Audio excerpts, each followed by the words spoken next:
咁今集咧，同大家咧就探討下，或者解答下啦。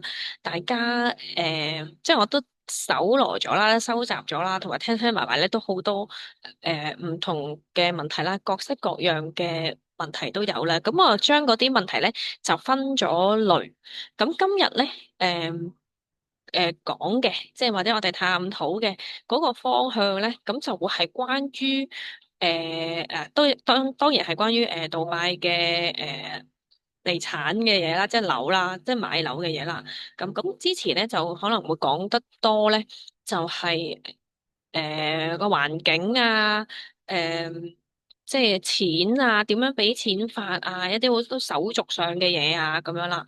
咁咧今日咧，我哋係會講關於咧嗰間屋嘅嘢啦，即係不論係佢係一個單位啊，即係個 apartment 啦，定係一個 house 啊，嗰間屋係啦，咁我就屋苑啦，咁即係關於嗰間屋，我哋個範圍就細啲，係啦，就唔係話啊成個杜拜去咁樣講啦，咁應該就唔使開個地圖出嚟講噶啦，咁就係關於屋，咁其實嗰個中間。大家想知啦，想了解啦，或者同我哋嘅見解咧，即係我哋香港生活啦，或者同香港嘅樓啊，嗰個即係嗰個 concept 咧，應該咧有一啲嘢啦，咁大家想知啦，咁但係解答咗大家之後咧，可能你就會覺得哇，原來係好唔同嘅咁，所以我都即係將啲問題咧，我盡量咧就每一個問題咧，如果係差唔多嘅問題咧，咁我就 group 埋一齊答大家嘅。好啦，咁咧，因為有好多朋友啦吓，咁就即係香港嘅朋友，咁好常咧就係因為大家都了解緊海外嘅樓市啦，咁如果喺杜拜呢邊咁啊，好多就揾我問下啊杜拜啲樓係點啊咁啊，咁啊進而就係咁如果佢想買杜拜樓啊，要注意啲乜啊咁大家咧就會拋好多好多個問題，好多個方向，咁佢哋大家想知啦。係啦，咁咧，但係咧，因為太散啦，因為大家冇可能甚至乎係未嚟過杜拜啦，吓咁同埋雖然大家都係買樓，或者大家即係其實去邊度都要住噶啦，咁係咪買或者租咁都係要住噶啦，咁但係其實兩個地方啦，咁因為文化地方上又唔同啦，誒、嗰個屋嘅 size 啊，或者啲習慣又唔同啊，做法又唔同啊。咁其實咧都好難咧，用香港嗰一套咧，完完全全搬落去㗎。咁即係我簡單啲講咧，就係、通常你哋問嗰啲問題咧，其實咁我當然知大家喺香港住㗎啦。咁但係好 local 嘅，即係好香港 local 嘅問題嚟嘅。咁所以咧，我覺得有啲都幾有趣。咁咧，但係如果有好多人成日問我一條問題就係、如果我想喺杜拜買樓，我應該買咩樓啊？咁其實呢個咧，呢個係超級 open 嘅 question 嚟嘅，係好難答嘅。咁但係我都會有個方向俾到大家，因為我都好難答你嘅買咩樓咁樣。咁甚至乎我應唔應該喺杜拜買樓，都有人咁樣問我嘅。咁咧，咁即係你雖然問我，我都覺得。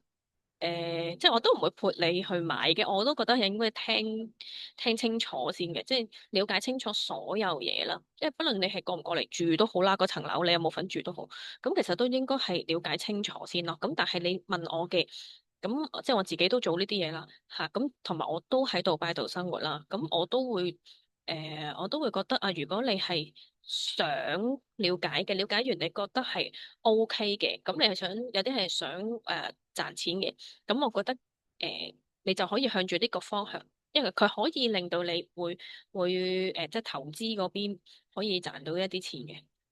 即係你要識得揀啦，當然係啦。咁你話生活上嘅咁，你追求啲乜嘢咧？因為你自己住啊嘛，係啦。咁要睇你自己個需求咯。咁我覺得杜拜嘅樓點都會有滿足到你嘅地方嘅咁咯。咁所以你就咁樣問我，好難答你啦。咁但係誒，我有個叫做 secret，有個有四個 point 咯。我覺得我簡略係咁，首先即係首要你步驟嚟嘅，係一個思路個步驟係啦。咁我都有啲朋友，我都有同佢分享嘅，即係我覺得咧，首先如果你想了解嘅，甚至乎你真係想去海外投資房地產啦，咁喺杜拜即係可能係揀杜拜啦，咁你要嗰個思路嗰個步驟應該係點咧？我覺得首先咧，你就係要第一有4個步驟啦嚇。第一個步驟就係要清楚你個銀碼，即係個意思係你能夠俾嘅 budget，你想用幾多嘅錢去買呢一層樓，即係投資落呢層樓嗰度。呢個一定要知嘅，因為太闊好平嘅，即係可能百零萬港紙嘅樓其實都有㗎，都有㗎。我唔講佢差唔差啊嚇，我而家講緊嗰啲都係一啲好正常嘅樓。唔會太差嘅，即係正常嘅，係唔佢平唔等於佢好差㗎，唔等於佢差，直頭係，因為好多因素，所以你係打算係用幾多錢去做呢一項嘅投資咧？就係咁，因為雖然可能你好有錢嘅，但係你都未必喺買樓買杜拜樓呢件事嗰度，你想拎晒全副身家出嚟買噶嘛？咁你可能只係想我用200萬港紙我就去做呢一件事啦。咁所以你要知道你自己嗰個 budget 係幾多，係啦，呢個係第一點咧。我覺得呢個係好重要嘅，重要過誒買乜嘢啊？點樣喺邊度邊度啊？層樓，我覺得係重要過呢一樣嘢。首先你諗咗呢個先，跟住係啦大約有一個 range 啦。第二樣嘢就係你想呢層樓個目的，買呢層樓個目的係我嚟做乜嘢嘅咧？係啦，咁有2個大方向啦，就係自己住同埋誒俾人住，即係租俾人咁樣。咁有第三個嘅就係擺喺度啦，係啦，咁啊唔理啦，呢個第三個選擇，咁啊即係自己住同埋租俾人住。就係咁啦。咁再細分啲咧，租嗰度啦，就會係長租啦、短租啦，即係做咩客啊？你租俾咩客咧？你嘅 target 係租俾咩客咧？咁呢度已經係一個，即係如果我又開一堂咁樣去講咧，咁已經可以講三集噶啦。呢度係啦，通常我哋每一集就大約1個鐘咁樣講幾個鐘，淨係呢一 part。咁呢個第二個步驟啊嚇，呢個都係好緊要嘅。係啦，咁跟住你定咗頭先錢嗰個 budget 啦，跟住你係想咩用途啦，跟住再細分少少啦，想係即係長短租咧，到底即係你 target 嘅客係咩人咧？咁樣好啦，呢個第二點，第三啦，就係嗰間到底係乜嘢嘅一個物業？誒、有幾樣嘢揀啦吓。如果係住屋啊，我哋講住宅，咁就會係樓啦，即係嗰啲叫做 apartment 啊，一個單位啦吓。另外咧就係、屋啦，係啦，咁就 house。咁 house 就係、有分都有分唔同種類啊。咁有啲叫排屋啦，排屋係比較平啲嘅，因為連住嘅。咁另外貴啲咧，就係、叫做別墅啦，嚇、即係別墅就係獨立別墅啦。咁因為一間屋咁啊，佢埲牆就冇黐住人嘅，係啦。有冇花園就唔關事嘅，其實係唔係一定有花園，通常都有花園咁解啫。咁佢係獨立屋，埲牆咧都係你自己嘅。咁排屋咧就係、點都有埲牆，就算你最邊邊嗰個位，你因為佢係一排噶嘛。咁單邊嗰2個單位，其中有一埲牆都係連住其他人嘅，咁呢啲叫排屋。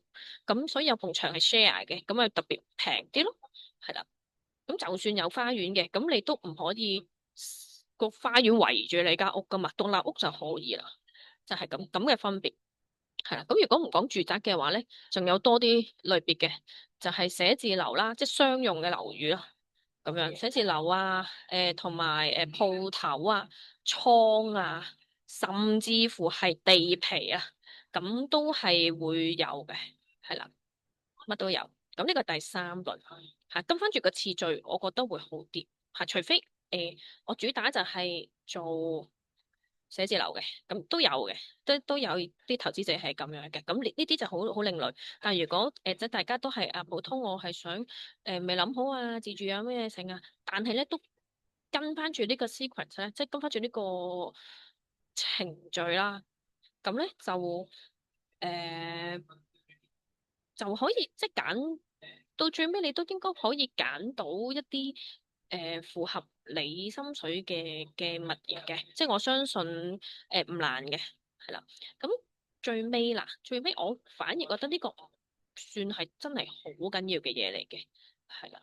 咁咧就係個風景咯，即係有啲好外在嘅嘢，反而係咁噶，係啦。咁我講完呢四個咧，咁我咁當然啦，一定係未必一定係咁樣嘅，係啊，咁有啲例外啦。咁我覺得普遍嚟講，你如果跟住呢四個咧，其實比較簡單啲嘅，係啊。咁嗰啲問題咧，咁可以逐個逐個咁樣去解決啦。係啦，咁我哋今日講嘅咧就係第三個步驟先，因為第三個步驟咧係乜嘢屋啊，即係 apartment 啦，即係個單位啊，定係 house 啊，係講呢一類型入邊嘅嘢，就係關於你個你層樓啦。因為嗰啲買樓啊嘛，我哋花咗好多時間咧，其實都係講緊錢啊、景啊、點樣租法啊、點樣俾錢啊，其實講好多㗎，因為好多呢啲問題，因為牽涉錢啊嘛，係啊，咁呢度好多問題，咁但係咧特別咧，我就同你講間屋，因為屋咧好多咧都係個住嗰個人嘅感受，但係呢一樣嘢係好緊要嘅。雖然佢擺第三個步驟，但係唔代表佢唔緊要啊嚇。但係嗰個思路嗰個次序，佢排第三咧，係有啲特別嘅原因嘅。係啊，咁就即係冇咁即係可以收窄啲嗰個範圍咯，容易啲揀啦，唔使咁心大心細咁解嘅啫。咁啦，咁因為個屋，不論你自住或者租俾人，其實都係俾人住。咁所以有一啲好落地嘅問題㗎啦。就係、例如附近有冇 supermarket 啊？近唔近㗎？個車位又點啊？係一啲好住好都幾個人感受嘅問題。因為附近個社區又會有冇學校㗎？個社區大概係即係一個商業區啊、住宅區啊定點啊？住宅區咁佢咁多人住，夠唔夠學校㗎？啊，咁附近啲學校最近間學校要幾遠啊？即係呢啲啊，呢啲係一啲好生活嘅嘢嚟嘅。咁其實通通咧都關你間屋事嘅，係因為你例如入邊有送電器啊間屋，咁其實都係關你間屋點樣揀嗰間屋啊嗰個問題啦。咁今日咧我就講呢個方向啦。好，咁我正式開始係啦。咁可能長得滯咧，咁我就可能會開兩集，我睇一睇先。好啦，咁成日都有人問嘅，呢個都係頭十條問題，就係如果我喺杜拜買樓，我應該係揀apartment 或者即係單位啦嚇，定係揀 house 咧咁樣？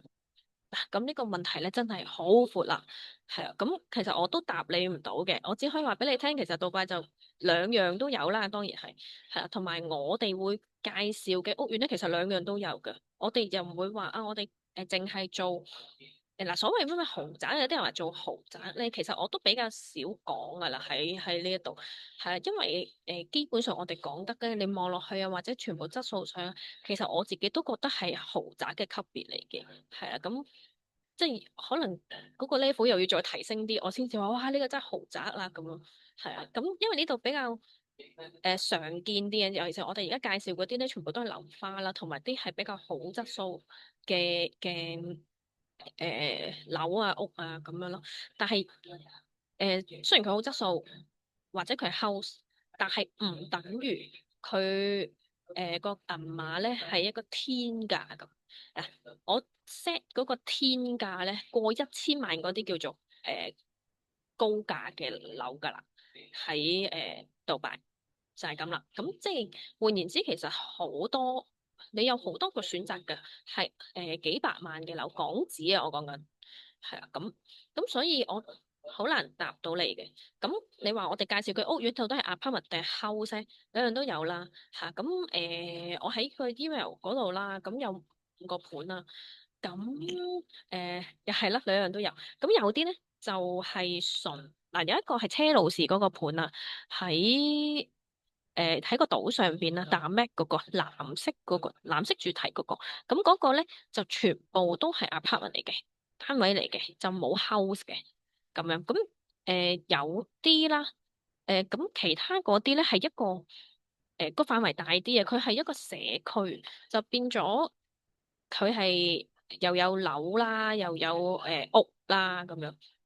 咁不過佢都有啲主題嘅，咁其中後邊有兩個咧，佢最主要啦，甚至乎有一個叫做屋苑啦，我就好都會叫佢屋苑啦，但係我哋會叫佢做一個社區啊，係因為佢一個好大嘅社區，你當係個範圍係好似天水圍咁大啦，啊或者好似太古城咁啦，成個區佢不過係大啲嘅，佢再大過太古城，所以類似係天水圍咁樣一個區。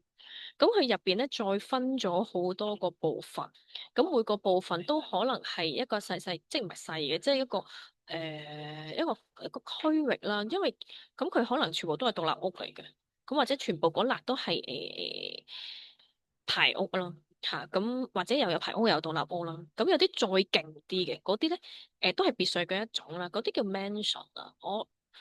別墅即係一啲好似堡壘咁樣，我唔知係咪咁樣形容啦。咁但係佢哋呢度都會有分嘅，咁真係啲好勁好勁。咁當然係超級貴啦，咁嗰啲超級大啦、超級貴啊、超級豪華嗰啲就真係豪宅都形容唔到嘅。嗰啲叫 mansion，係啦。咁嗰啲都係獨立屋嘅一種啦，即係我會咁樣睇啦。咁啦，咁所以我哋介紹嘅係真係乜都有嘅。咁有啲主打咯，有啲主打咯。咁啊，咁有一啲嘅發展商咧，佢係主打主要或者佢係淨係做 apartment 嘅。有即係我就咁諗都已經有，我哋都有啲有一啲片咧，都係介紹有啲發展商專係做 apartment 嘅。係啦，咁佢專做 apartment 咧，其實咧代表咗佢其實通常佢質素都係非常之好嘅。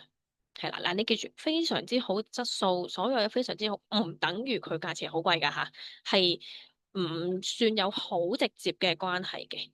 係啦，因為貴同唔貴係佢點樣定嗰個價錢，同埋有其他因素嘅。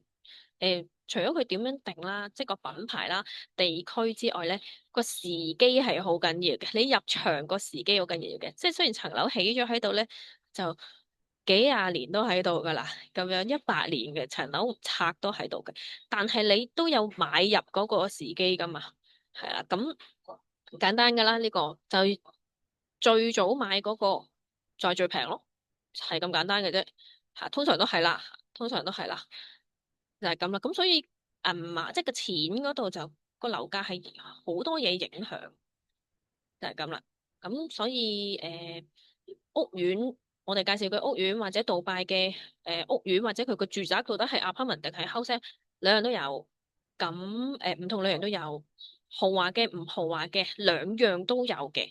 咁通常梗係啦，house 通常都你唔會話有啲好渣好渣嘅 house 比較少啲咯，比較少啲。但係你話比較精品啲嘅 house 呢都有嘅，即係比較啲好少聽嘅發展商嗰啲起一啲 house villa 啊嗰啲都有嘅，即係 villa 即係別墅啊嗰啲都有嘅，係咁係啦。咁咧。嗱，另外咧就係、無論係一個 apartment 啦、單位啦、一間屋啦，都可以應用嘅呢條問題，就係、有冇送裝修啦，同埋有冇送電器嘅，係啊即係有冇送家具咁樣啦，嚇咁就要視乎咧，有同冇都有得賣嘅，即係喺度賣都有呢啲盤咯，嚇咁。如果佢嗱有要分嘅，咁基本咧，即係我見到嘅狀況啦。因為嗱，我雖然哋而家賣緊樓花啦，咁但係陸陸續續咧呢一兩年啦，或者嚟緊咧，其實每年都會有唔同嘅新樓落成，即係收得樓咁啦。咁我哋有啲都去睇過啦嚇。咁我自己住嗰度都係頗新嘅，嗰個區。有啲人都住咗可能8年9年噶啦，咁但係我嗰度可能只係住咗3年度，咁樣咯。咁我隔離嗰度可能就未收樓添咁樣，即係仲起緊嘅，好多地方可能又起緊。咁但係有啲已經住咗8年啦、7年啦咁，係一個社區咯，所以我哋會形容嗰個喺一個屋苑都會有個名嘅嗰個屋苑嚇，即譬如係Dammit Hills 咁樣咯。Dammit 係一個牌子啦嚇，咁Dammit Hills 係佢哋一個即係好旗艦嘅屋苑啦。咁屋苑入邊係乜嘢屋型都有㗎，即係超級豪宅佢又有，跟住普通嘅 apartment 又有，佢即係嗰啲 studio 嘅 apartment 佢都有㗎，但係佢都喺嗰個屋苑嗰度㗎，咁樣㗎，係啊，咁誒同埋裝修咧，即係我咁樣睇咧，基本上呢啲係基本嘅裝修咧係都有嘅，即係個意思係會得。即係嗰個地板，通常咧都少人就走去起咗佢啊，再搞過嘅比較少，係啦。就你話個牆，你話使唔使揾裝修師傅咧？嗱，呢度咁樣嘅，我覺得啊嚇，大部分啦，尤其是即係我哋介紹嗰啲發展商啦，收嘅樓咧，通常都唔使話點樣咩裝修嘅，係真係嗰啲批檔啊，嗰啲係好少。我冇見過，其實我冇見過佢哋收樓嘅時候。嗱，第一，有保養嘅，通常最少都有1年保養嘅。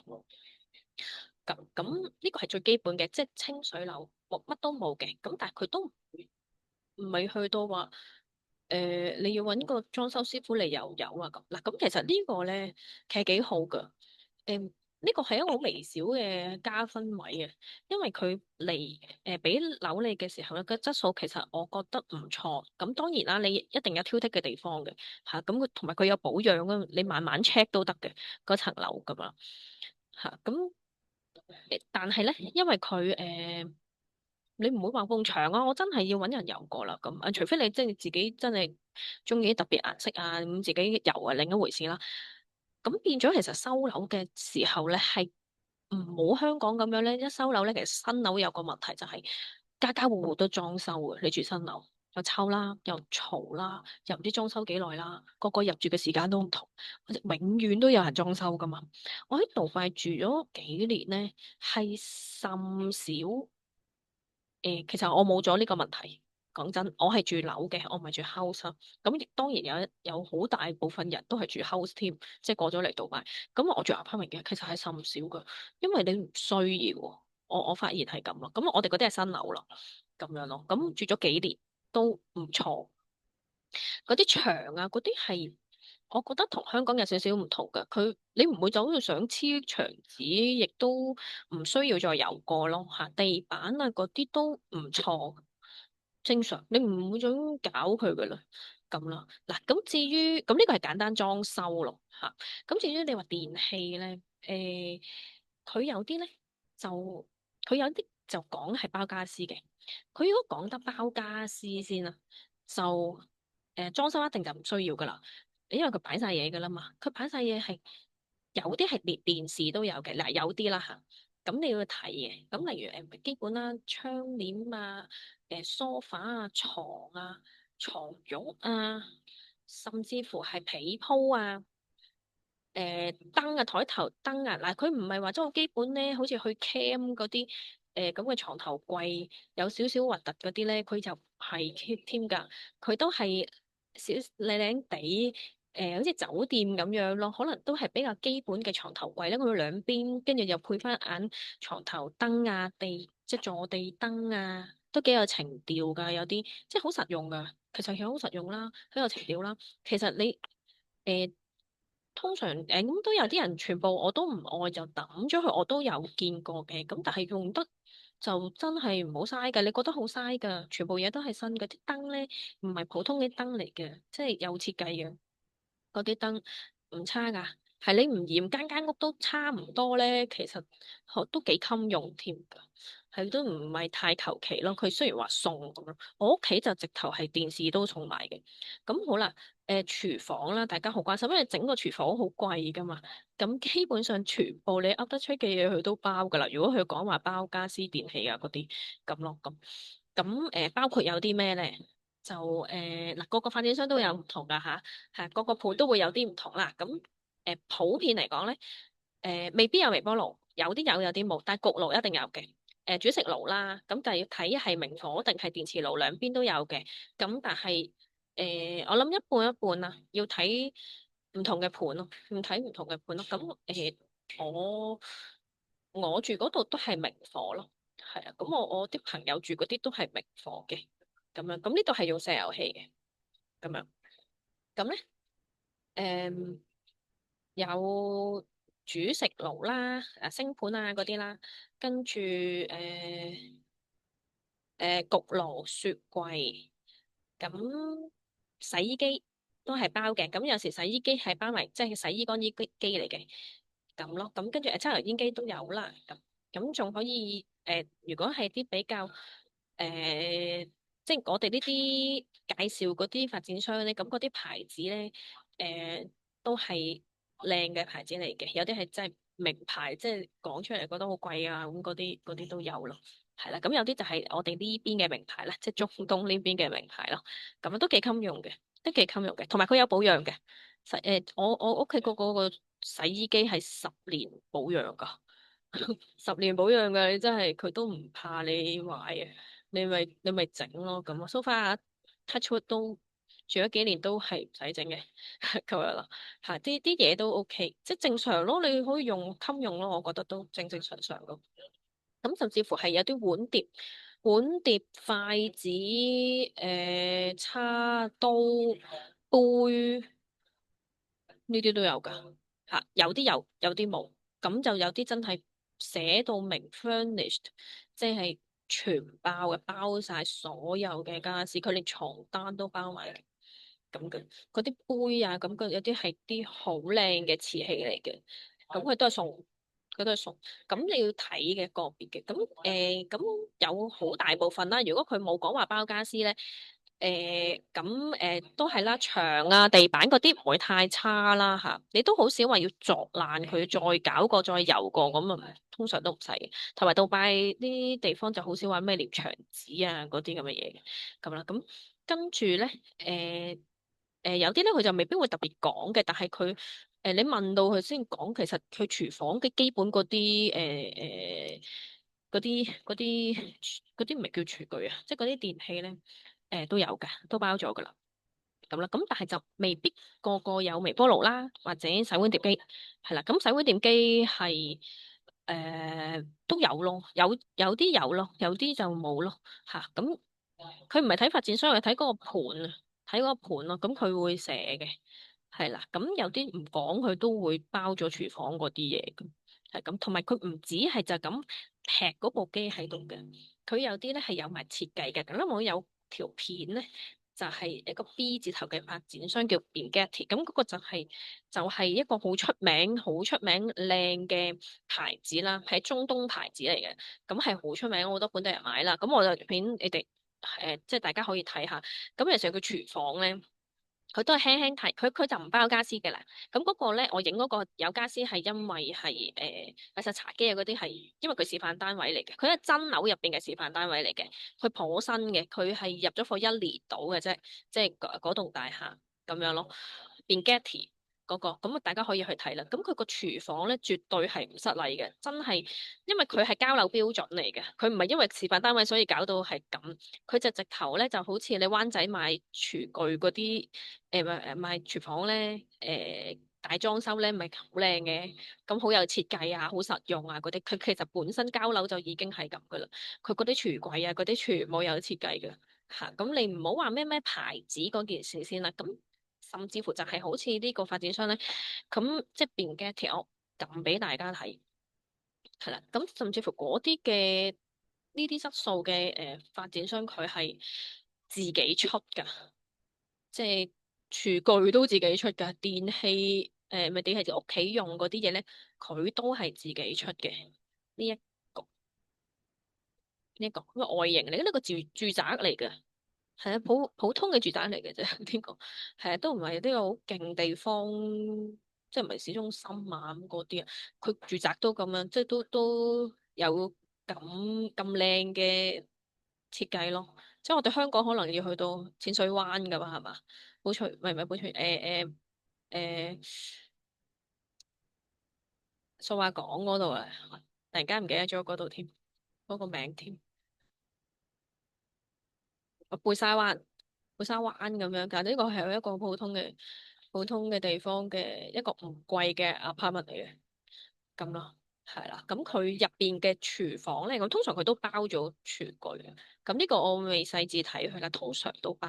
係咁，不過呢個發展商喺某啲地方，佢好多都唔跟嗰個洗碗碟機，係啦。咁一個個嘅，即係一個個發展商嘅呢一個就。咁啦，咁就所以睇情況，睇情況。咁佢會講，係如果包晒全屋家私咧，有啲人就中意，有啲人就唔中意。咁例如佢係真係包咗嘅，佢包咗一話包家私咧，包埋裝修嘅，佢啲裝修通常都幾滿意。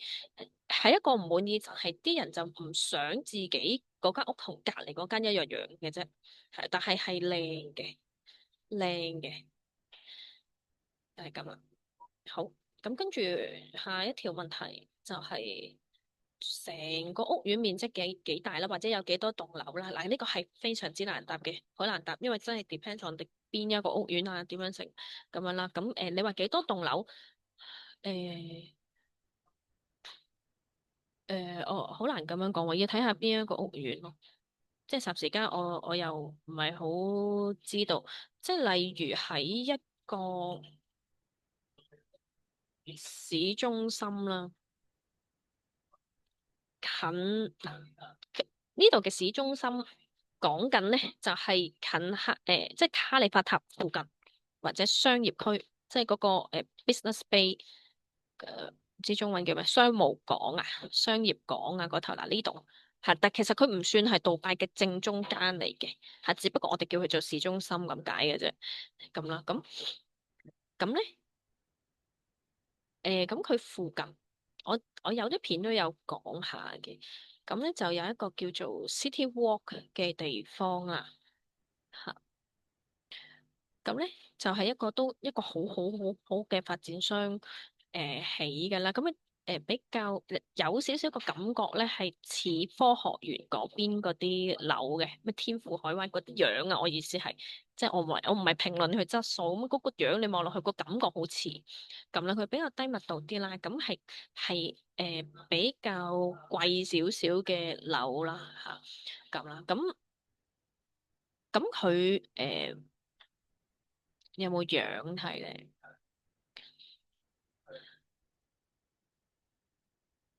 係啦，咁佢咧即係而家有一啲新嘅樓花啦，不過已經賣晒㗎啦，因為嗰個發展商叫做蛙數，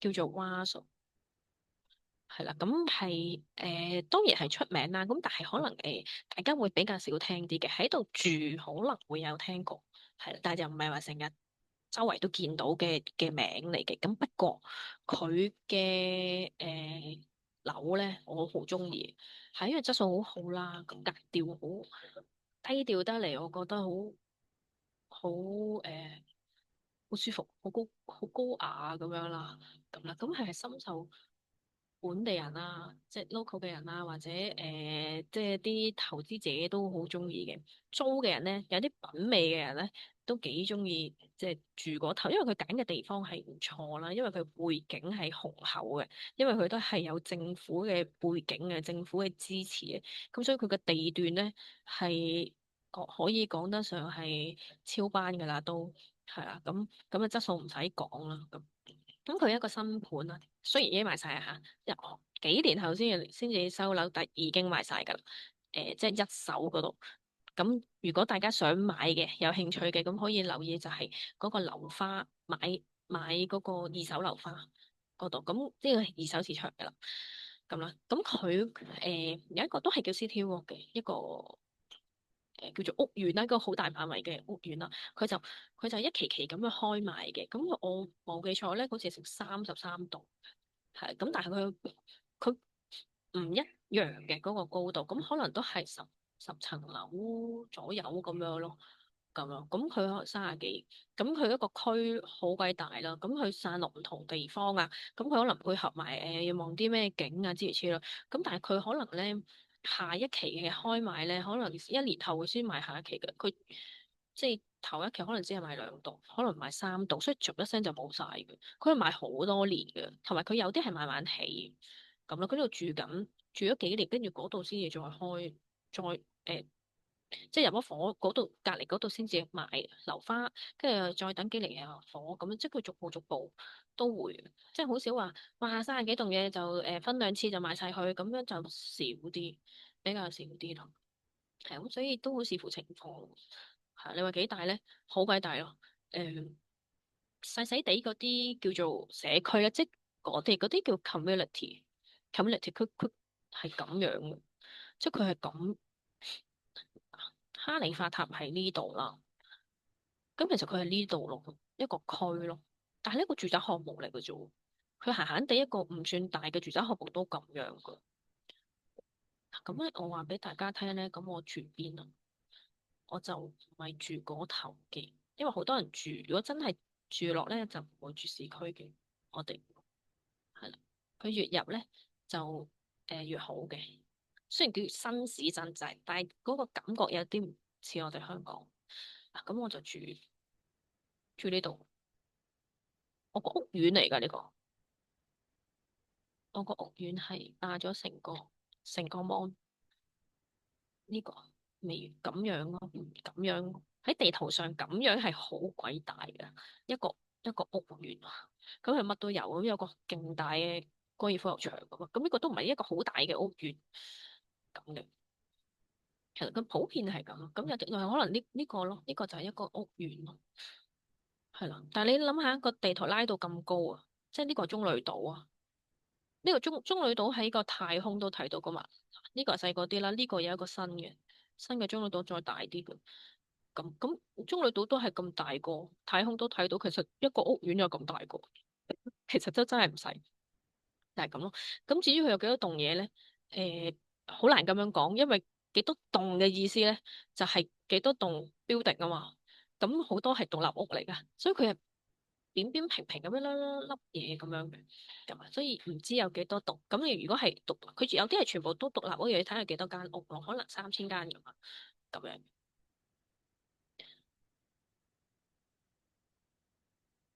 係啦。好啦，咁集中講咗嗰啲屋苑嘅嘢先吓。咁屋苑嘅附近係住宅區啊，定商業區咧？乜都有嘅，乜都有嘅。咁通常如果比較大嘅，即係我頭先講呢啲屋苑咧，咁附近咧都會係住宅區嚟嘅，因為一個屋苑就隔離另一個屋苑，再隔離另一個屋苑咁樣咯。嗱，咁不過商業區亦有嘅，因為商業區佢唔算嗱，其實杜拜咧商業區佢雖然叫做有個叫做 business bay 啦，咁好多商業公司啊嗰啲都會嗰度，但係咧。誒，佢又唔係話，佢雖然都係逼啊、塞車啊嗰個，但又唔係話癲晒咁樣。因為其實佢係分行業嘅，依家個情況就會溝埋咗啲。以前咧初頭早幾年，或者一路咧，其實佢係分行業嘅。咁例如係IT 業嘅，咁佢有一個好似矽谷咁嘅地方叫 Internet City 咁咯。咁就微軟啊嗰啲公司都喺嗰頭嘅，喺嗰度嘅，係即係一棟嘢咁，佢就係 Google 嘅、Microsoft 嘅咁樣。咁佢附近咁都有啲 office，咁佢未必係做呢啲 IT 嗰啲嘢，但係可能佢係賣樓嘅公司，咁佢都會喺嗰度，喺嗰度咯。咁但係你話即係 Google 啊、Facebook 啊，咁嗰啲佢就成棟大廈都係佢哋自己嘅，咁就分行業嚇。咁有啲可能係做誒。醫院啊，醫院啊，唔係講醫療啊，係咁醫院嘅佢有一區咁樣，呢啲叫 free zone 吓，佢如果開公司嘅朋友可能要留意嘅，係啦，咁不過依家其實就冇咁分得咁仔細咁樣咯，咁即係其他行業都係可以喺嗰度租 office 去即係做嘢嘅。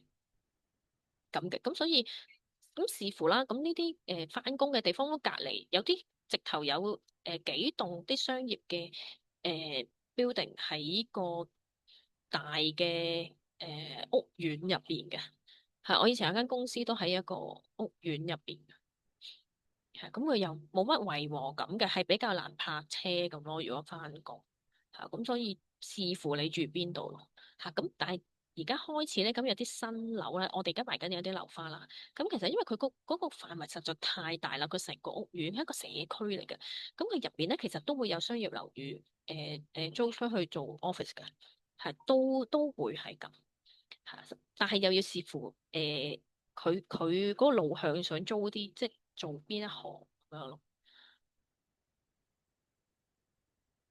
係啦，咁所以附近係住宅區又有，商業區又有，睇下你揀啲乜嘢，睇下你想 target 啲乜啦。如果你係放租出去，係啦，咁問呢條問題應該都係諗緊放租，或者想如果自己住就睇下嘈唔嘈啊，塞唔塞車啊嗰啲諸如此類咯。嚇，咁你話住宅區，甚至乎住宅區咧，如果你自住嘅話咧，誒、就唔使太擔心嗰個，即係如果有小朋友啊，翻學嗰個問題唔需要太擔心嘅。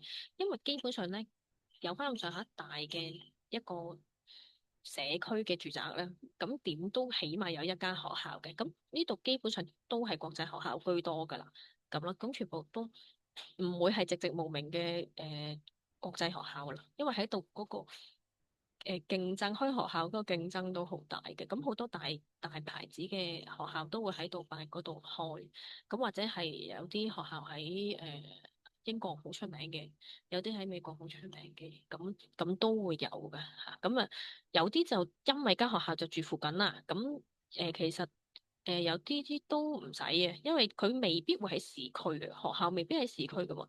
咁咯，咁揸車都好方便啦，同埋都係有校車嘅，都常見，都興搭校車，但係仲興嘅咧就係、通常都係阿爸阿媽車翻學嘅，車翻學放學咁樣，呢個同香港係比較唔同，咁香港誒。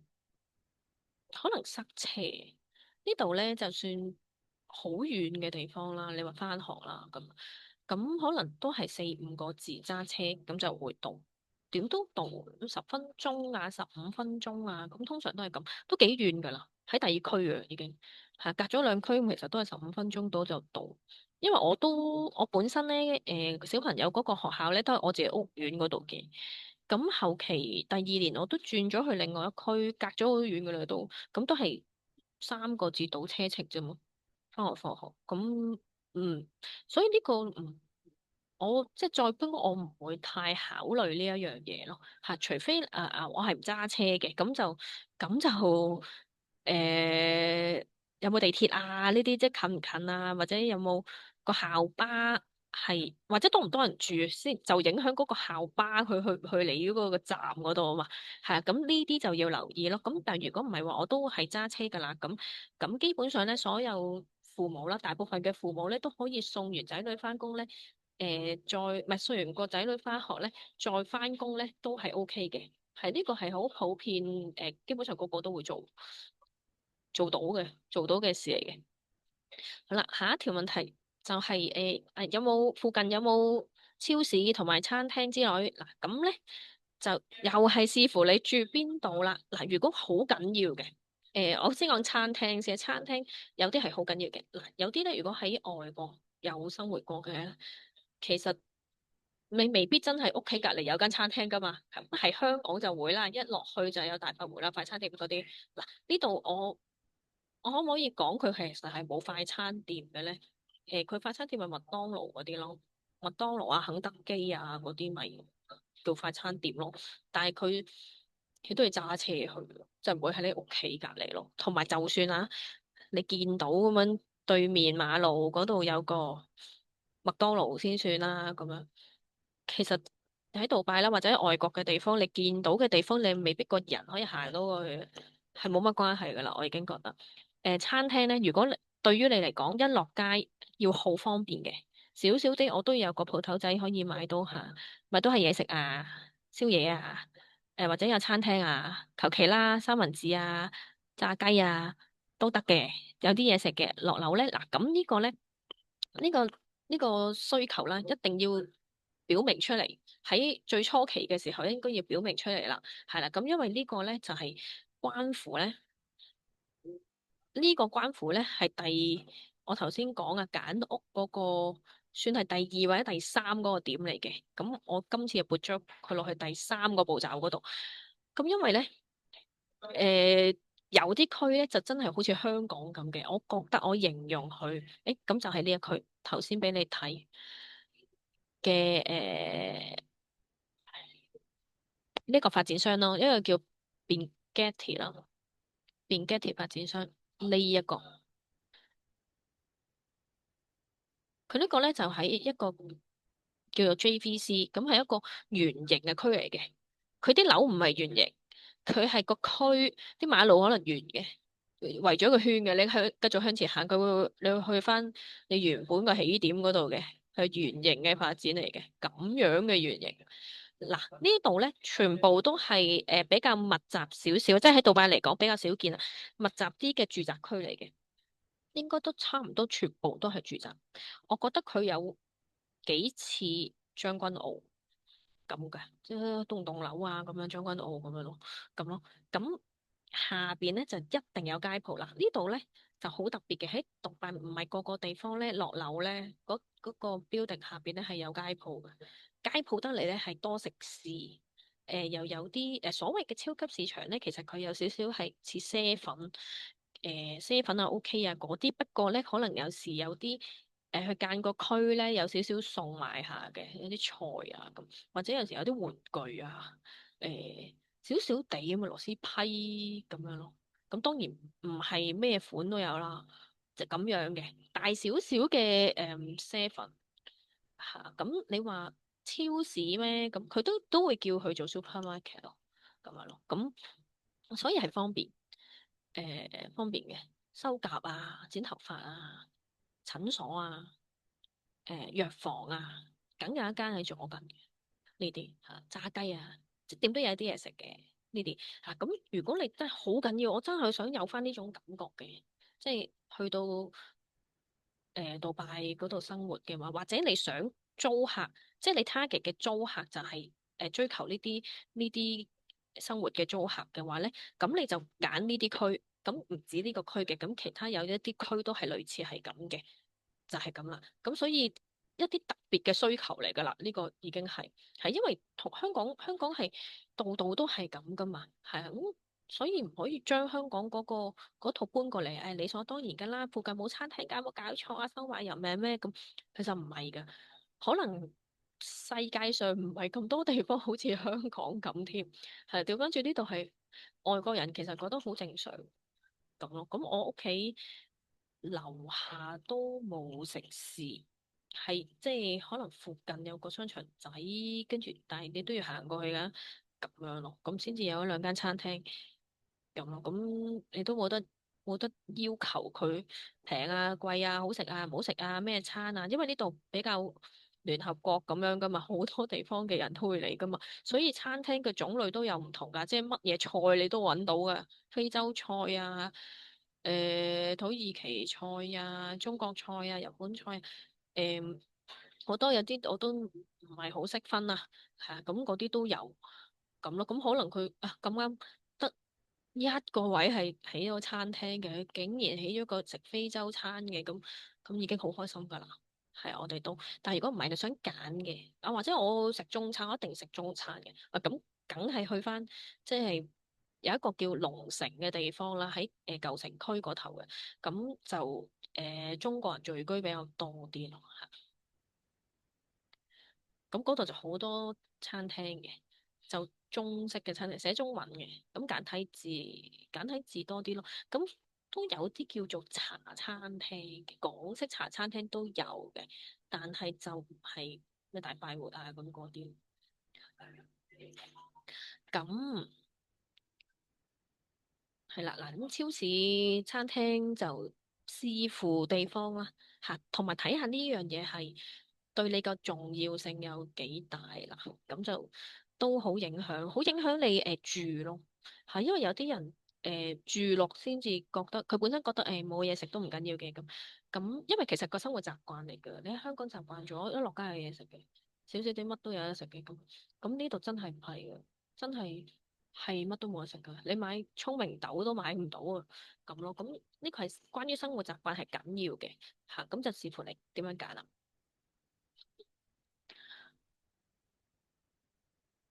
好嗱，咁關於周邊呢啲嘢咧，即係例如咩學校啊咁嗰啲都提過下啦。咁學校就好多間啦，通常大屋苑入邊起碼一間啦，係咯，就有校車啦，咁有美式嘅，即係美製 IB 嘅嚇 IB 嘅，咁有啲係誒英式嘅。咁樣咁國際學校㗎啦，全部都咁當然都有啲係local 嘅學校啦。咁我就唔係好識人讀嚇，咁反而我哋係英國學校啦，英國學校、美國學校咁入邊咧都會有 local 人啊，有阿拉伯人啊，咩人都有嘅，咩人都有嘅咁咯。咁通常咧，我見到啦，咁如果間學校嗱，通常個校園都唔差㗎啦，比較大啦。一定會有個球場啦，咁樣嗰啲啦嚇，有啲有兩個球場，足球場、真草足球場咁樣嘅，咁咯，咁都要睇下個學校嗰個主體係想發展乜嘢咯。咁如果就話有三個真草足球場嗰啲咧，咁好明顯就喺呢方面發展噶啦。咁有啲自己會有個體育館，好基本上間間都自己有個體育館嘅運動場啊，室內嘅運動場，因為熱啊嚇。咁點都會有嘅，咁有啲係好勁嘅，咁嗰啲就都好明顯就係發展呢一邊啦，即係體育啊咁樣咯。咁所以又係睇下你想點，同埋想睇下你小朋友係行邊個制度，即係邊啲書，即係讀書讀邊啲咁樣。咁如果你話啊要中文嘅學校咧，咁杜拜暫時咧得一間咧叫做係中文嘅叫做國際學校咯，嚇咁個就係、當然係唔係廣東話啦，嚇唔係繁體字咯，就係咁啦。跟住係啦，屋苑有冇會所？屋苑有冇會所咧？嗱，咁可能咧，因為好多朋友啦，都係你 send 啲資料俾我睇就得㗎啦，咁樣咁我都會 send 嘅。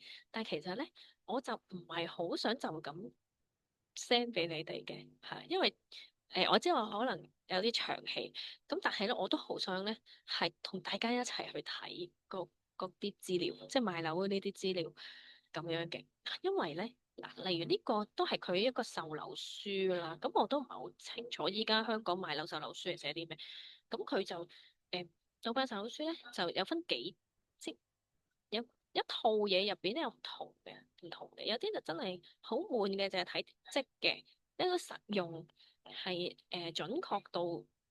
即係睇個準確度啊、方向啊、大細啊、睇個積啊嗰啲咁嘅嘢。咁有啲咧就好似呢個咁，咁一個好概括嘅，但係概括簡單地都有50版㗎。係啊，咁佢好多設計圖啊，因為樓花嚟㗎嘛，咁嗰層樓梗係唔係真㗎啦，唔係影出嚟㗎嘛，畫出嚟㗎。咁其實全部嘢都係畫出嚟嘅，咁樣咁咯，咁要畫咁多畫喺度做咩咧？咁其實佢都要滲入翻一啲資料俾你睇，但係又唔想咁悶啦嚇，有啲藝術嘅嘢俾大家睇下。咁同埋即係盡量將完成咗出嚟嘅環境啊，即係嗰個圖啊，都俾到大家睇，係啦。咁係啦，地理位置啦，咁要指清楚俾大家睇啦。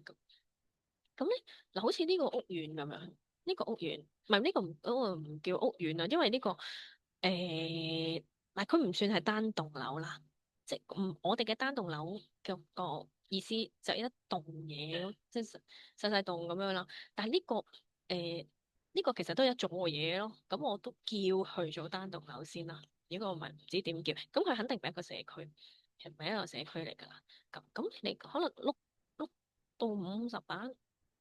係啊，咁你唔會版版喺度好詳細咁睇噶啦，即係呢啲咁靚嘅圖畫撈唔到，係啦，係啦，咁啊靚嗰啲就睇耐啲咯。嗱後邊嗱有時即係唔同設計有唔同嘅，佢有一啲咧可能都幾十版，佢全部都係呢啲咁嘅平面圖嚟噶吓，咁有啲就會攝埋落去啦，咁就即係。大家就再想像到嗰個單位係真係點啦咁啊。咁我碌完啦，嗱通常睇到有呢啲平面圖咧，咁都冇乜啲好靚嘅圖畫睇㗎啦。係啦，咁你都發現，咦，佢淨係得住跑步機都冇報㗎，係咪？咁所以啲人就會問，有冇會所啊？咁呢啲因為香港好緊要㗎嘛，個會所係 selling point 嚟㗎嘛。咁喺呢度咧，佢竟然冇寫，係嘛？咁咪覺得佢取巧咯。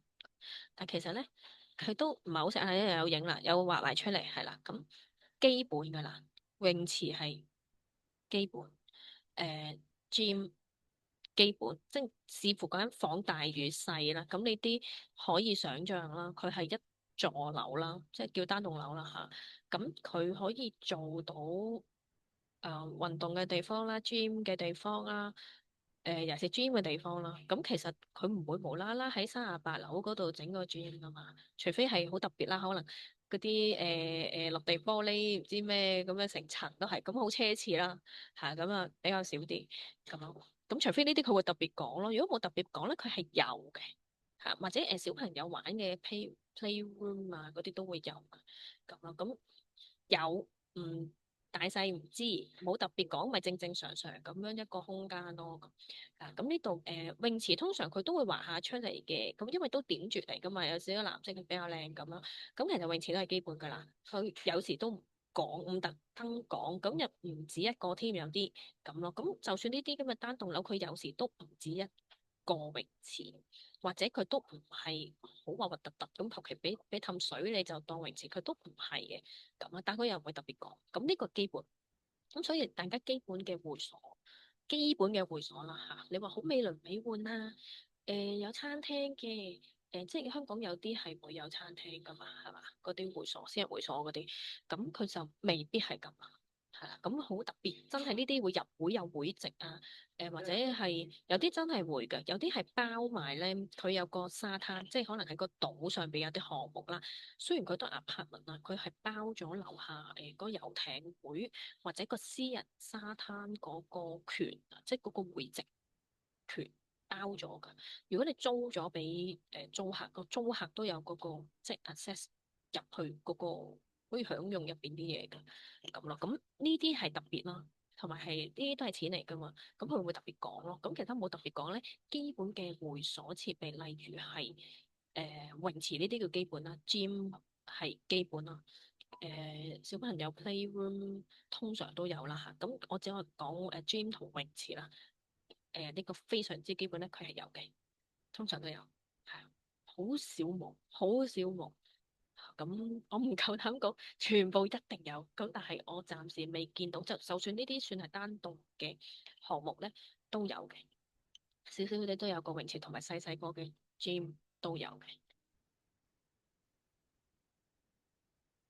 但係佢唔會特別講噶啦，呢個係啦，咁所以我好想同大家一齊睇嗰個售樓書嘅，因為你睇睇下就有問題噶啦，咁你就會問噶啦。如果係當面嘅話，係咁問答咗咁啊，大家就瞓得着覺啊嘛。有啲其實係睇完咧好多問題㗎，好多問題佢都寫咗出嚟㗎，因為佢喺嗰個書嗰啲資料，因為太多，你都冇可能睇得晒嘅，係啊，同埋佢未必個重點會寫喺嗰度，同埋佢都。即係佢唔能夠解答晒全世界嘅人嗰個心目中嗰個買樓嗰個問題啊，因為好似香港人可能好着重就係車位咯，陣間會講車位啦，好着重嘅車位嘅咁樣，咁啲外國人覺得好奇怪嘅。係啊，即係講開車位咧，咁我頭先即係同啲同事啦，外國人嚟嘅，講開個車位嘅嗰啲嘢咁啦，因為車位衍生好多問題喺度，即係問好多問題。我嘅意思係唔係個車位產生好多問題，係嘛？咁跟住講起咧就係啦，車位有啲咩成日會問咧，咁咧就係個車位幾多錢啊？你成日講一層樓幾多錢，咁有啲嗰層樓就真係唔貴噶嘛，咁啊覺得。即係可能有啲就覺得魔鬼在細節啦，個車位百幾萬噶嘛，我梗係留翻啲錢，即係你個單位平，我留翻百幾萬嚟買個車位啊嘛，係咪？你係咪咁樣諗先？咁啦，咁係你咁樣諗都唔出奇嘅，因為實在太多人係咁樣問我啦。係啊，咁個車位咧，嗱，首先有冇車位咧？嗱，佢冇講嘅，你見呢個咁未必講，好少拿一個車位啊，泊車呢件事走出嚟講嘅，係啦，咁就唔代表佢咧就收埋埋嘅，咁係因為唔需要講啦。咁基本上喺杜拜咧買樓，即使係 studio 都會包一個車位，係送一個車位俾你，唔使加錢嘅。OK，係送嘅。咁因為車基本上咧，私家車係差唔多係必需品㗎啦。因為車真係有平有貴，你二手有啲真係可能好殘嘅，咁都真係平嘅，都真係必需品啊。佢有就真係平咯。我覺得平啦。咁俾我參考你啦。咁我即係例如最平嗰隻有1 lit 係大約港紙，嗱要睇咁樣升升跌跌㗎嘛。大約啦7 蚊，under 7 蚊到6個零7蚊咁樣咯。係咯，可能個個油站有少少唔同，6 7蚊咯，6個零7蚊港紙啊，港紙咁係好平啦，打爆個缸都好平㗎咋。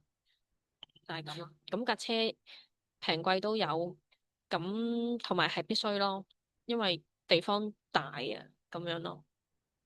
咁所以係跟車位嘅，首先好冇？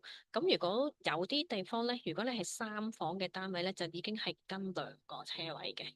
咁啊，到都有啲唔同啦，起碼跟一個噶啦。好，另外咧就係、誒管理費係管理費，車位收唔收管理費係幾多錢啊？咁我首先講翻嗰個屋嘅管理費先。嗰個屋嘅管理費咧係誒有視乎，好視乎你買邊度嘅。咁但係有一個好大嘅指標，同埋可能對你哋嚟講咧有一個好驚訝喎。聽完就係、其實 apartment 咧嗰個管理費咧係貴過住 house 嘅，係啊，貴好多添。即係調翻轉講啦，住 house 嗰個管理費係好平咁樣咯。咁個 range 係好大嘅嚇，雖然話平，即係比例上係好平。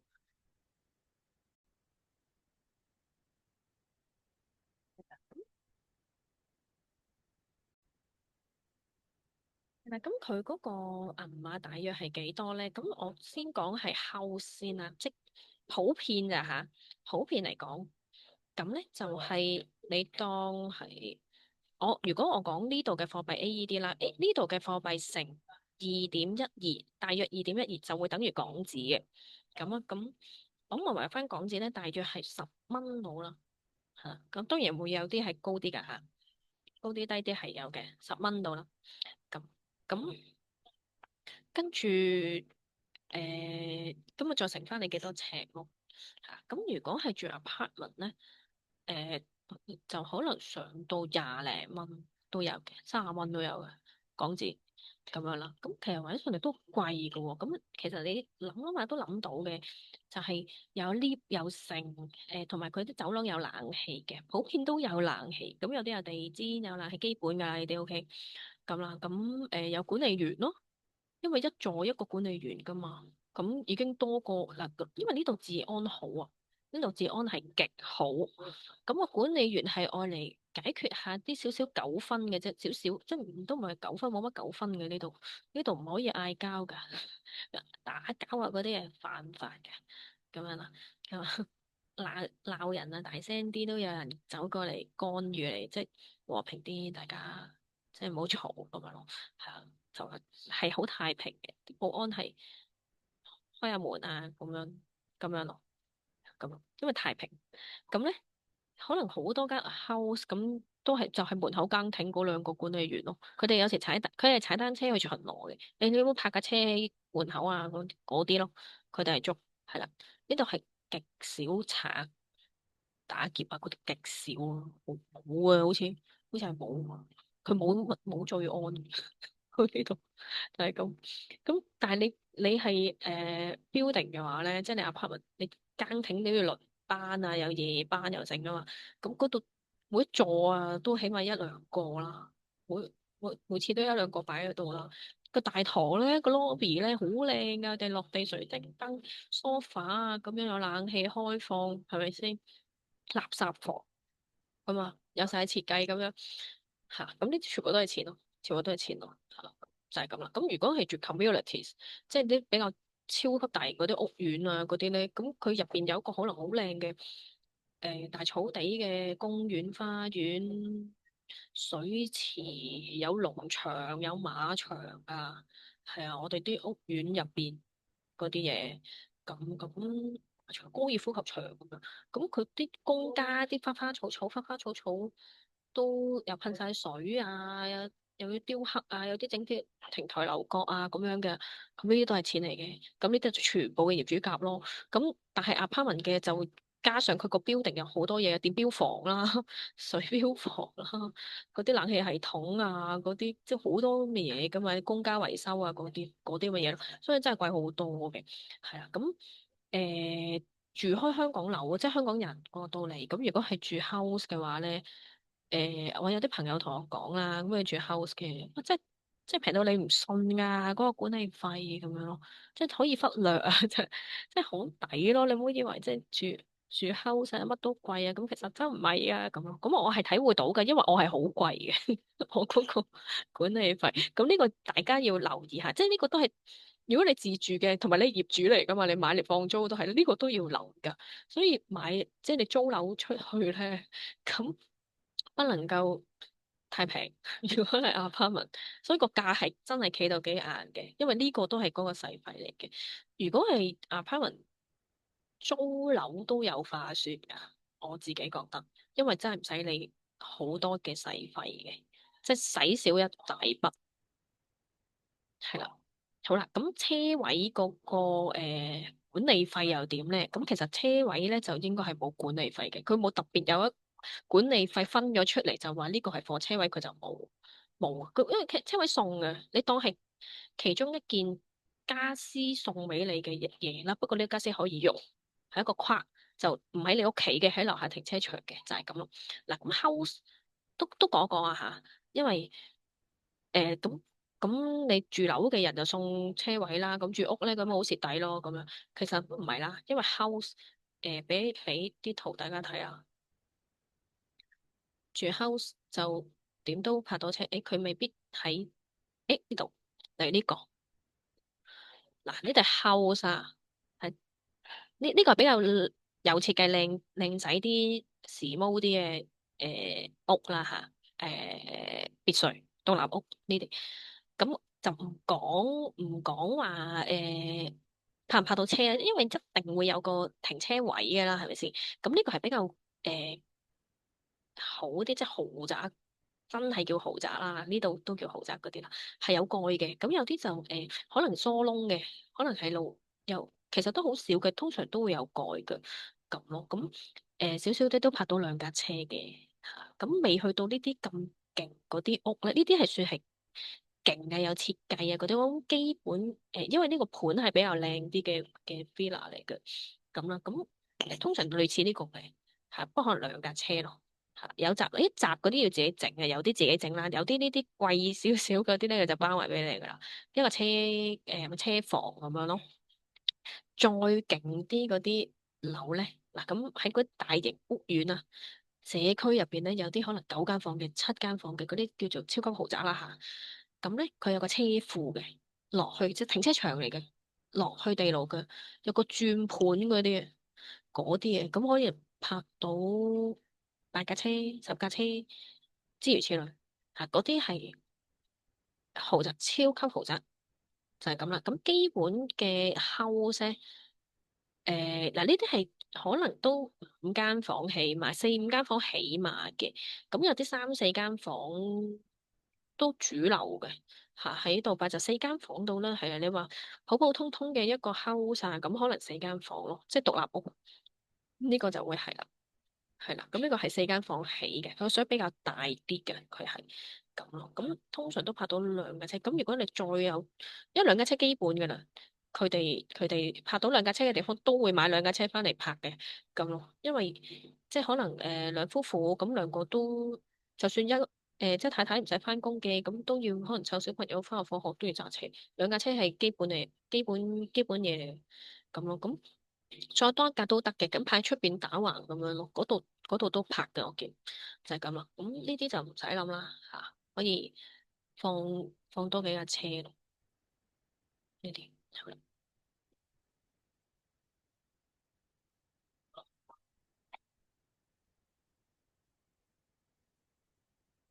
係啦。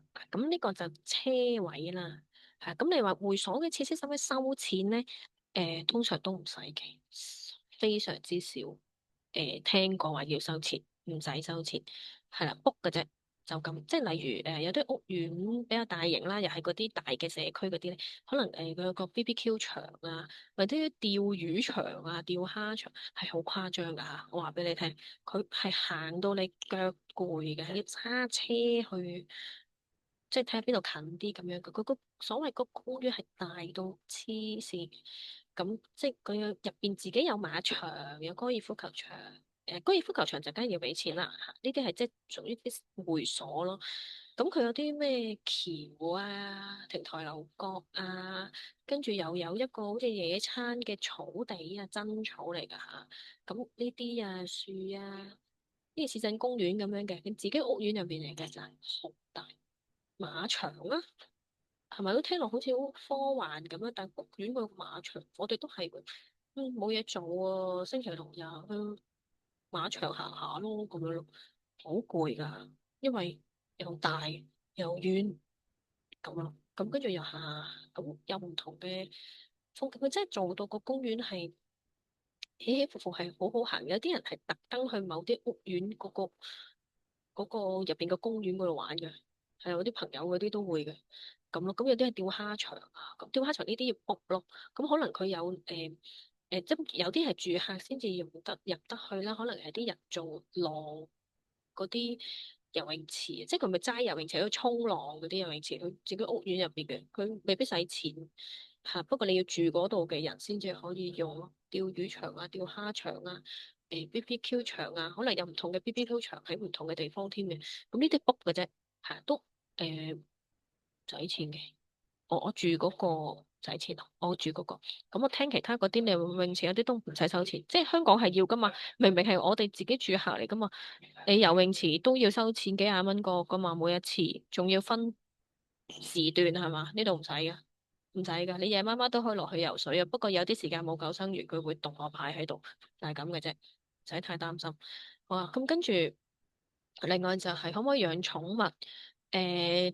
即係貓就冇乜人理啦。狗咧，其實我見都冇禁止你養狗嘅。嗱，house 就一定係冇問題啦嚇，唔理你養乜啦。咁apartment 咧，都冇話禁止養狗嘅。咁不過如果真係發生咗一啲事，即係可能有啲狗係好熱情嘅，咁跳跳紮咁樣，咁有啲人驚噶嘛。咁都有試過，可能貼個告示出嚟咯。咁就大家啊互相遷就下咁因為佢都有佢嘅權係養狗噶嘛，咁個狗都要出街噶嘛，係啦。咁佢就話如果個 lift 入邊有人係真係好抗拒你，或者出咗聲話我唔可以同你隻狗咩嘅，即係同一個 lift 嘅，咁就請你搭下部 lift。咁都有呢啲通告，我有見過嘅嚇。咁但係佢就冇話禁止養狗。咁我暫時我個屋苑冇啦，我嗰個係大咩嘅屋苑啦，我亦都冇聽過啦。咁同埋冇係咯，我都真係即係我哋賣樓咁，我都冇乜聽過話俾嚇，但係唔排除有啲屋苑係唔俾係啦。咁你視乎情況，大部分時間佢冇禁止嚇，有陣時即係講緊狗啊。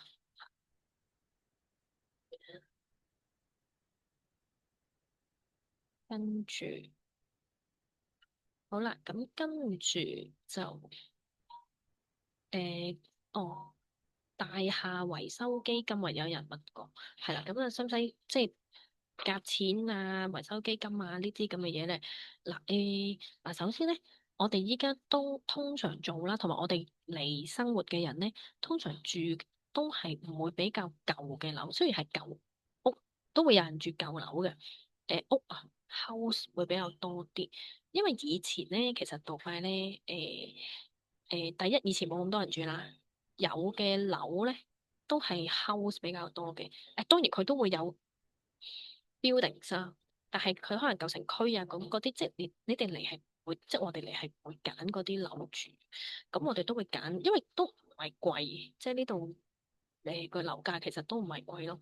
咁我有啲朋友都係買呢度嘅買呢度嘅二手樓住嘅，即係佢哋移居咗過嚟啦。咁可能都超過10年。咁佢當然係入邊係大裝修啊，咁樣搞啊，咁樣。咁所以我唔講啲屋啊、villa 啊、townhouse 啊嗰啲，我唔講啦。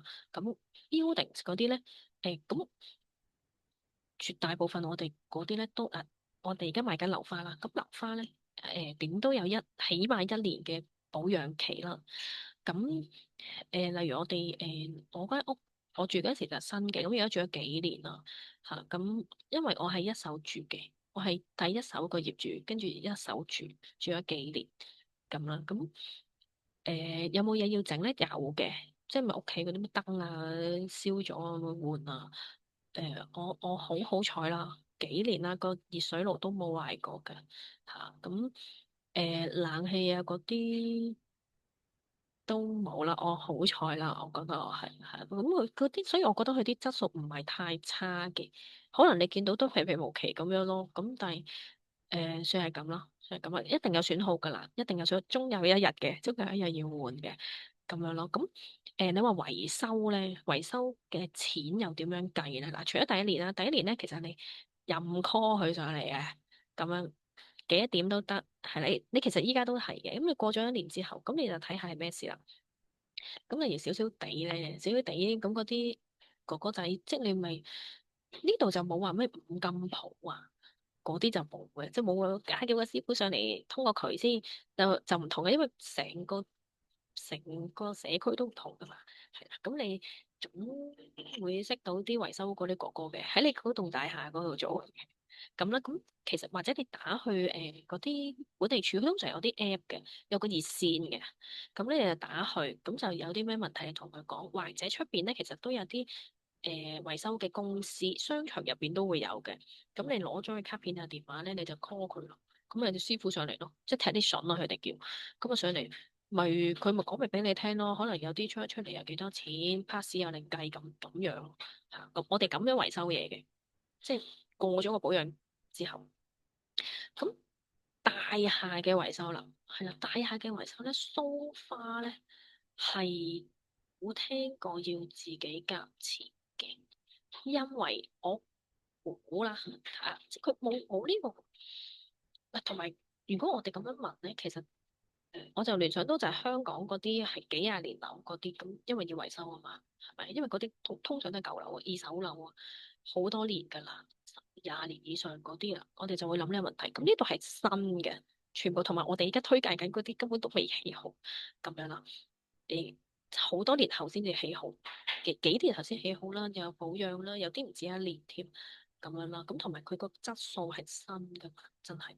同埋咧，喺我呢個發展出我呢個屋苑入邊咧，我見到佢嘅管理費咧，入邊有一部分咧，佢有啲會有列咗出嚟嘅，有時咁佢就係寫係一個維修嘅費用，佢點都收咗你嘅咁咯。咁同埋因為例如露台啊，咁嗰個玻璃咧，咁出邊其實好難買嘅，買唔到嘅。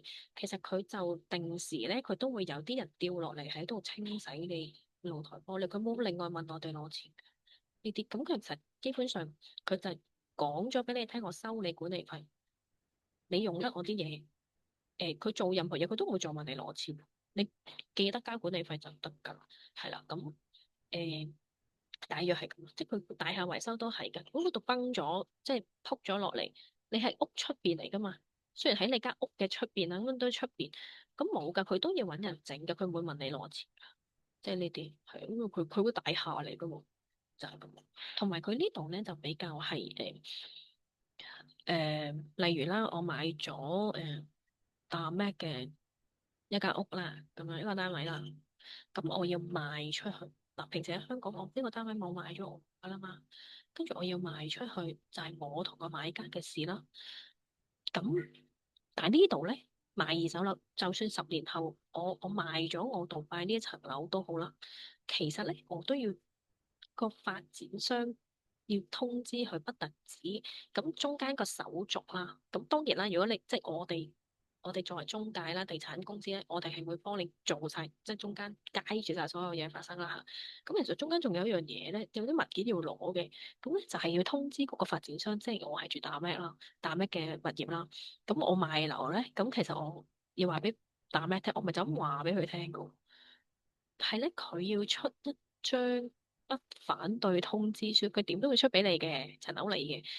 咁咧，但係咧，大咩要知道你係轉咗個業主噶，即係你喺香港你買，譬如你買長實嘅樓啦，你賣翻出去嘅時候，你唔使通知翻長實噶嘛，係咪先啊？佢唔知嘅自由市場你話，咁呢度都係自由市場，但係你要通知翻佢嘅，咁樣噶，係啊，咁所以嗰個發展商其實係。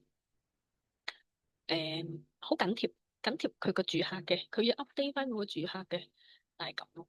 咁係啦，咁所以其實佢好似佢唔係有嗰個權啊，佢變咗佢點解要問你攞錢啫？佢唔係將嗰樣嘢完完全全俾咗你咯。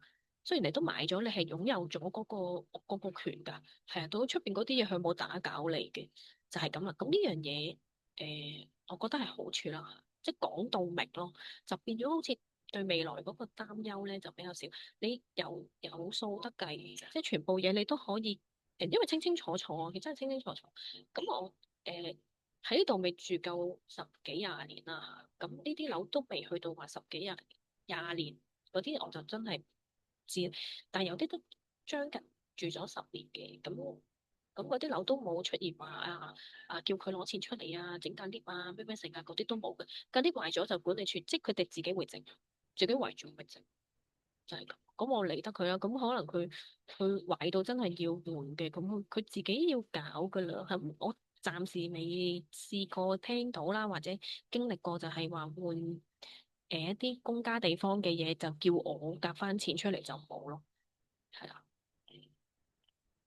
係咁嗱。咁暫時咧搭住咁多先，咁咧仲有其他嘅，仲有其他真係關於可能個屋企入邊誒係。講緊嗰個值，即係可能兩房又點價，一房又點價，三房又會係點價，即係咩特別啊？佢屋嗰個設計啊，入邊嗰個設計係啦，咁誒個樓嘅出邊啦，即係周邊嘅嘢咧，暫時都大部分都答晒。係啦，咁我下一個咧，我就會答係真係關於屋企入邊咯。咁一個我就唔係拿一個盤出嚟分析啦嚇。咁但係如果有需要嘅話，我都會可能從嗰啲盤嗰度分析咧。咁其實都係有少少講緊嘅。啊，一房又點啊，兩房又點啊，三房又點啊。咁大家一齊探討下咯，係即係睇下個積有啲點，有啲係特別啲嘅嘛個設計嚇咁。露台又會點啊？即係通常呢度個設計又會點啊？或者呢個發展商嗰個設計又會點啊？咁咯，咁嗰個設計又會唔會影響佢個價錢啊？咁呢啲全部都關於屋企入邊嘅嘢，係啊。咁如果仲有其他任何關於呢啲屋即係屋嘅問題，或者其他問題都可以嘅嚇。咁我就加埋落去嗰個類型嗰度，咁我又拍一條片俾即係大家即係盡量解答啦嚇。咁啊，我更加歡迎就係咧，其實即係私人地你問我問題咧，咁我都好歡迎嘅，係啊，咁啊仲會係啊，因為好似我而家咁樣講咧，咁可能引申咗仲有其他問題繼續問噶嘛，係啊，咁我暫時就未諗到咁多。咁如果一對一啊，咁嗰啲都可以嘅，咁啊 Zoom 就比較方便啲啦，因為 Zoom 我可以望到你啦，你又望到我啦，咁跟住就真實啲啊嘛，咁樣跟住同埋我都可以 show 啲嘢俾你睇，或者你都可以 show 啲嘢俾我睇，係咁啦。